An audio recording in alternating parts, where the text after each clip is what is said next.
Middle east లో సంక్షోభం అంటే ప్రపంచవ్యాప్తంగా పెట్రోలియం సమస్యలే ఉంటాయి. ఇప్పుడు కూడా ఇరాన్ ఇజ్రాయెల్ యుద్ధంతో కథ చాలా మారిపోబోతోంది. హర్ముజ్ జలసంధి దగ్గర చమురు రవాణాకు ఆటంకం ఏర్పడింది.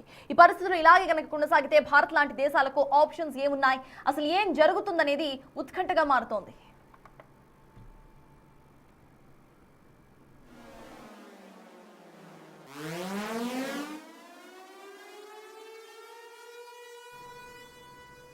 భారత్ తన చమురు అవసరాలలో మొత్తం 85% దిగుమతులపైనే ఆధారపడుతోంది. సరఫరా తగ్గితే పెట్రోల్, డీజిల్ ధరలు భారీగా పెరిగే ప్రమాదం అయితే ఉంటుంది. ప్రస్తుతం భారత్ వద్ద భూగర్భంలో భారీ చమురు నిల్వలు ఉన్నాయి.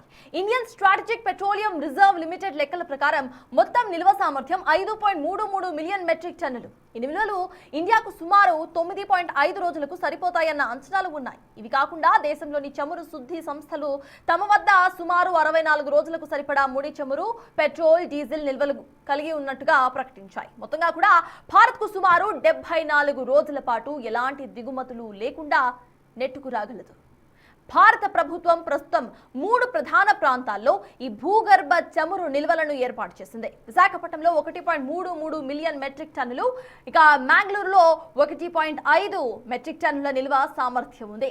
ఇక పాడూరులో అత్యధికంగా 2.5 MMT ఉన్నట్టుగా సమాచారం. ప్రస్తుత నిల్వలు సరిపోవని భావించిన కేంద్రం రెండో దశలో భాగంగా ఒడిశాలోని చండీఖోల్, ఇక కర్ణాటకలోని పాడూరు వద్ద 6.5 MMT గల సామర్థ్యం ఉన్న నిల్వలను నిర్మించాలని నిర్ణయం తీసుకుంది. ఇవి పూర్తయితే భారత్ మరో 12 రోజుల అదనపు సేఫ్టీ కలిగి ఉంటుంది.